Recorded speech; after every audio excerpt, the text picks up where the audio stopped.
వర్షాకాలం అంటే వైరల్ ఫీవర్ల కాలం అని అర్థం. ఎంతోమంది ఒకదాని తర్వాత మరొక వైరల్ ఫీవర్తో ఈ కాలం సతమతం అవుతూ ఉంటారు. వైరల్ ఫీవర్స్ తోటి ఇబ్బంది ఏమిటంటే ఫీవరు 2-3 రోజులే ఉన్నప్పటికీ కూడా దాని తర్వాత నీరసం మాత్రం విపరీతంగా వేధిస్తూ ఉంటుంది. కొంతమందికి ఈ వైరల్ ఫీవర్ ఎక్కువ కాలం పాటు లో జ్వరం కింద కంటిన్యూ అవుతూ ఉంటుంది కూడా. కాబట్టి ఈ ఫీవర్ నుంచి మీరు కోలుకోవాలంటే అతి ముఖ్యమైనది ఏమిటంటే మందుల కంటే ముఖ్యమైనది ఆహారం. దీన్ని ఆయుర్వేదం పథ్యాలు ఉంటుంది. పథ్యం అంటే ఏంటంటే మంచి చేసేది, అపథ్యం అంటే చెడు చేసేది. కాబట్టి ఆహారం మీద మీకు అవగాహన ఉండాలి వైరల్ ఫీవర్స్కి సంబంధించి. ఇది ఈ వీడియోలో మనం తెలుసుకోబోతున్నాం.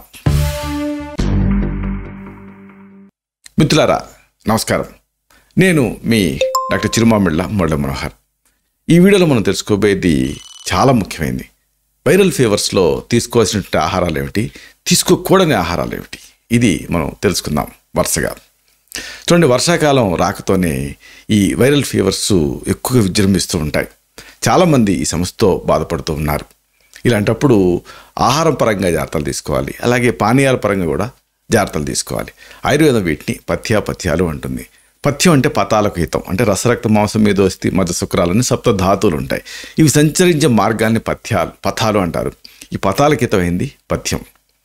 చూడండి, ముఖ్యంగా మనం చెప్పుకోవాల్సింది ఏమిటంటే చక్కెరతో తయారు చేసినటువంటి స్వీట్లు, శీతల పానీయాలు, ప్రాసెస్ చేసినటువంటి స్నాక్స్, ఇలాంటి వాటిని దూరం పెట్టాలి. మామూలుగా ఈ కాలం ఏదో బిస్కెట్స్ ఇలాంటివి తింటూ ఉంటారు, అన్ని ప్రాసెస్డ్ ఫుడ్సే కదా. అలాగే ఎనర్జీ కోసం స్వీట్స్ తింటూ ఉంటారు.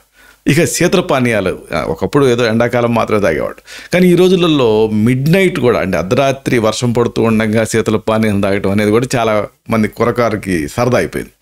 ఇలాగ ఇవన్నీ కూడా వీటిని మీరు దూరం పెట్టాలి. వీటి వల్ల రోగనిరోధక శక్తి క్షీణిస్తుంది కాబట్టి వీటి నుంచి దూరంగా ఉండాలి.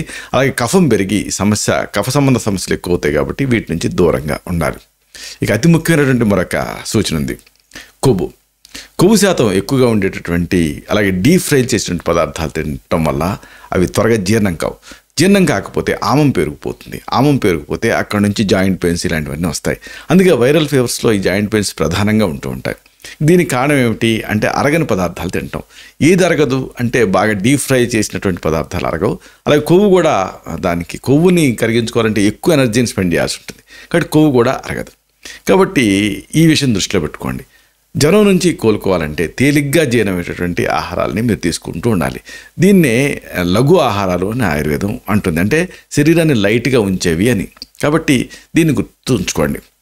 అలాగే ఉప్పు, కారం, మసాలాలు ఇవి తీసుకోకూడదు. ఇవి తీసుకుంటే ఏమవుతుందంటే గొంతుని మరింత ఇరిటేట్ చేస్తాయి. దీంతో కడుపులో ఎసిడిటీ, మంట ఇలాంటివన్నీ ఎక్కువ అవుతాయి. అజీర్ణం ఎక్కువ అవుతుంది. దీంతో వాంతులు అయ్యేటువంటి అవకాశం ఉంటుంది. దీంతో నిర్జలీకరణకి లోనయ్యే అవకాశం ఉంటుంది. దాంతో నీరసం ఎక్కువ అయ్యేటువంటి రిస్క్ ఉంటుంది.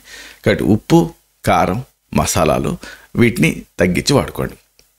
ఇక జలుబు, గొంతు నొప్పి ఇలాంటివి ఉన్నాయని చాలామంది ఏం చేస్తారంటే టీ, కాఫీలు తాగుతారు. అయితే వీటితో ఇబ్బంది ఏమిటంటే ఇవి డీహైడ్రేట్ చేస్తాయి శరీరాన్ని, అంటే శరీరం నుంచి నీరంతా బయటకు వెళ్ళిపోవటానికి ఇవి కంట్రిబ్యూట్ చేస్తాయి. దీంతో డీహైడ్రేషన్ వస్తుంది. డీహైడ్రేషన్ ఎప్పుడైతే వస్తుందో నాలుక పిడచగట్టుకుపోతుంది, పెదాలు ఎండిపోతూ ఉంటాయి. దీంతో అనేక ఇతర సమస్యలు కూడా వస్తాయి, ఇండైజెషన్ ఇలాంటివన్నీ.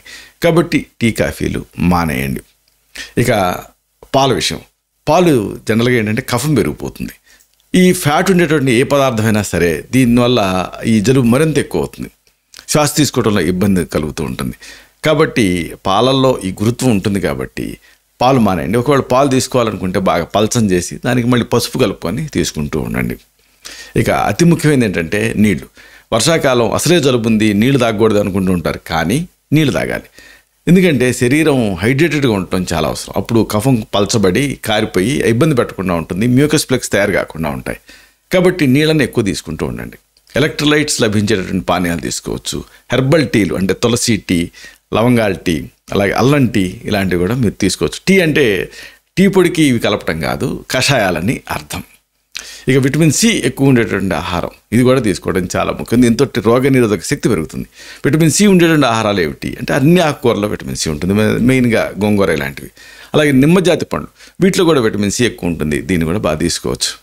ఇక అతి ముఖ్యమైనది ఏంటంటే ప్రోటీన్స్ ఎక్కువ ఉండేటువంటి ఆహారం తీసుకుంటే మంచిది. అంటే చికెను, చేపలు, గుడ్లు, శాకాహారులు అయితే పన్నీర్, ఇలాంటివి తీసుకుంటూ ఉండాలి. దీంతో ఏం జరుగుతుంది అంటే త్వరగా కోలుకోవడానికి అవకాశం ఉంటుంది. ఈ ప్రోటీన్ ఎనర్జీని ఇస్తుంది, అదే సమయంలో ఇది అనియతంగా ఈ క్యాలరీస్ని పెంచకుండా ఉంటుంది. ఇలాగా పథ్యాపథ్యాలు తెలుసుకొని పాటించడం అనేది చాలా ముఖ్యం. ఆయుర్వేదంలో షడంగ పానీయాలు ఇలాంటి వాటి గురించి కూడా చెప్పారు.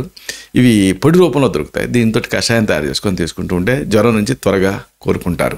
అలాగే శొంఠి కషాయం ఇలాంటివి కూడా తీసుకోవచ్చు. ఇలాంటి మరిన్ని ఇన్ఫర్మేటివ్ వీడియోస్ కోసం ఈ ఛానల్ని సబ్స్క్రైబ్ చేసుకోండి. అలాగే ఈ వీడియోని మిస్ అవ్వకుండా మీరు చూడాలనుకుంటే బెల్ బటన్ని క్లిక్ చేయండి.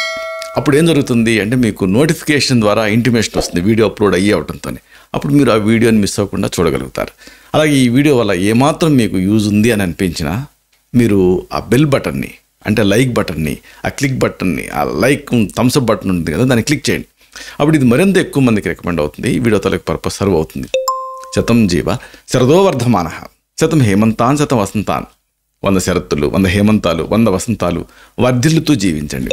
Stay healthy, stay happy, be positive, keep smiling, stay safe. Love you all. శుభం.